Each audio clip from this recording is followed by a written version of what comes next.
నమస్తే. తెలంగాణకి శని పట్టింది. తెలంగాణ శాపగ్రస్తం అయిపోయింది. ఈ శాపగ్రస్తులైన వాళ్ళు, ఈ శాపం పెట్టిన వాళ్ళు ఎవరో కాదు. ఆ దేవుళ్ళో, భగవంతుడిలో, దేవతామూర్తులో లేదా ఋషులో కాదు.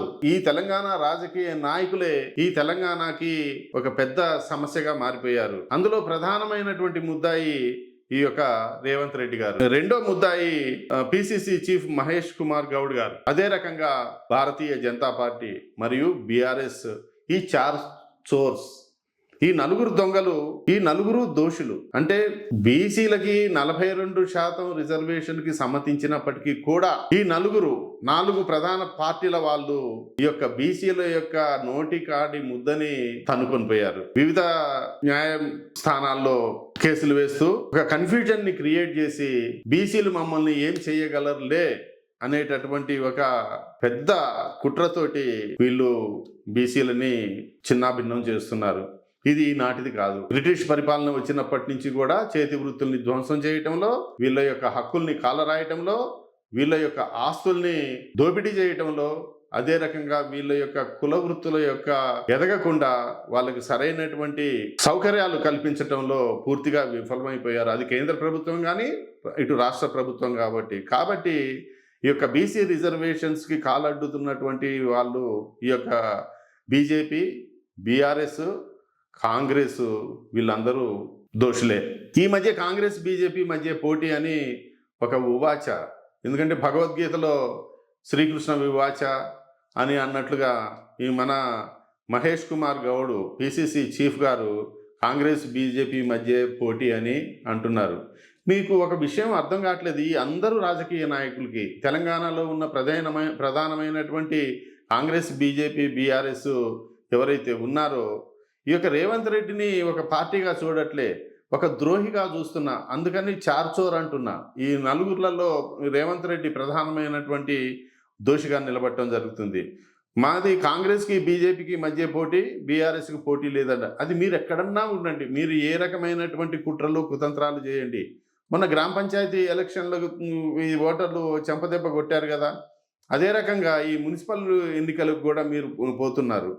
అంటే ఈ మధ్య కాలంలోనే గ్రామ పంచాయతీ ఓటర్లకి మరియు అదేంటి ఫోర్త్ సిటీ, ఫ్యూచర్ సిటీ అని పెట్టి ఈ ఫ్యూచర్ సిటీ వాదాన్ని, ఈ యొక్క చర్చని మొత్తం కూడా తొంగలో తొక్కటానికి ఒక రాజకీయ కుట్రతోటి అప్పటికప్పుడు ఈ యొక్క గ్రామ పంచాయతీ ఎలక్షన్లు నిర్వహించారు. ఇప్పుడు మున్సిపల్ ఎలక్షన్స్ నిర్వహిస్తున్నారు. దీనికి ప్రధానమైనటువంటి కారణం ఏంటి? ఈ యొక్క బొగ్గు కుంభకోణం. ఈ బొగ్గు కుంభకోణం మరియు ఒక రకంగా ఇంకొక వర్గంగా తయారయ్యేటువంటి, అంటే ఒక ప్రధానమైనటువంటి ప్రభుత్వం మీద నెగిటివ్ పాయింట్స్ వచ్చినప్పుడు, బాగా చర్చ జరుగుతున్నప్పుడు, వాళ్ళ యొక్క ఇమేజ్ని దెబ్బతీసేటటువంటి వాళ్ళ కుంభకోణాలని బయట పెట్టేటప్పుడు ఏదో ఒక రూపంలో ఈ యొక్క పబ్లిక్ టాక్ను మొత్తాన్ని కూడా, పబ్లిక్ దృష్టిని మొత్తాన్ని కూడా పక్కకి చేయటానికి వీళ్ళు చాలా టక్కుటమార విద్యలన్నీ అవలంబిస్తున్నారు. మరి అన్ని స్థానాలకు పోటీ చేస్తున్నారు. మరి దానికి సమంజసంగా ఉన్నటువంటి మాకు రిజర్వేషన్స్ కూడా ఇవ్వాల్సినటువంటి అవసరం మర్చిపోయారు. అంటే ఈ యొక్క ముఖ్యంగా పిసిసి చీఫ్ మహేష్ కుమార్ గౌడ్ గారు ఎవరి వర్గాల కోసం, ఎవరి యొక్క మేలు కోసం పోరాటం చేస్తున్నాడు. అదే రకంగా పిసిసిలో ఉన్నటువంటి హనుమంతరావు గారు ఎవరి కోసం పోరాడుతున్నాడు, ఎవరి వర్గాలుగా ఉన్నారు.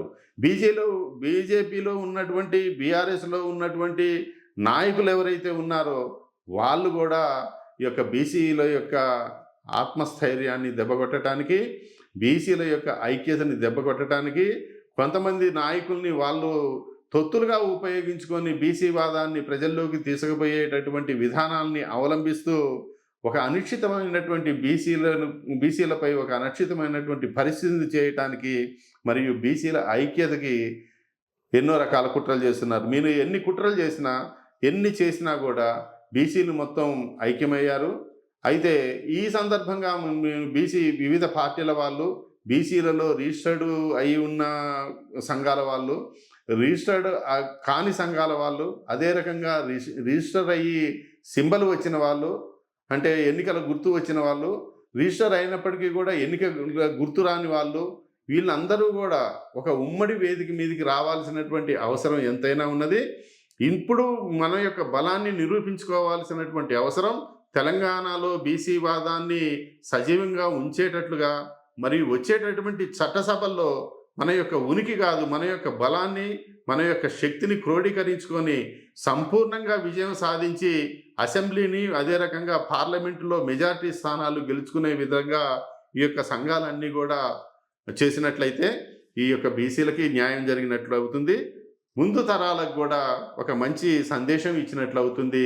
మరియు అణగారిపోతున్నటువంటి బీసీలు, ఎస్సీలు, ఎస్టీల యొక్క వాళ్ళ యొక్క బడ్జెట్ని దామాషా పద్ధతి ప్రకారంగా మేమెంతో మాకంత, మరియు మేము ఎంతమంది ఉన్నామో మాకు అన్ని బడ్జెట్ కేటాయింపులు ఉండాలని ఆ రకంగా చేసినప్పుడు మాత్రమే ఒక ఐక్యతగా, ఒక ఉమ్మడిగా ఉండి మన యొక్క ఈ ఎన్నికల్లో పోటీ పడాల్సిన అవసరం ఉంది. ఎవరికి వాళ్ళు దయచేసి చేతులెత్తి నమస్కారం చేస్తున్నాను. ఈ యొక్క రిజిస్టర్డ్ అయినటువంటి పార్టీలు, అదే రకంగా రిజిస్టర్డ్ అయ్యి సింబల్ వచ్చినది, రిజిస్టర్ అయినప్పటికీ కూడా సింబల్ రాని పార్టీలు, వీళ్ళందరూ కూడా ఒక కోయాలిషన్, ప్రతి ఒక్కళ్ళు కూడా ఒక సంఘటితంగా పోరాడవలసిందిగా కోరుతూ, అప్పుడు మాత్రమే మన యొక్క బీసీల యొక్క ఉనికి సాటి ఎక్కువ స్థానాలను మెజార్టీ సంపాదించినట్లయితే నెక్స్ట్ వచ్చేటటువంటి ఎలక్షన్లో మనదే రాజ్యం అని నిరూపించాలని కోరుతూ సెలవు తీసుకుంటున్నాను. ఇట్లు మీ వడ్డేపల్లి రామకృష్ణ. నమస్తే.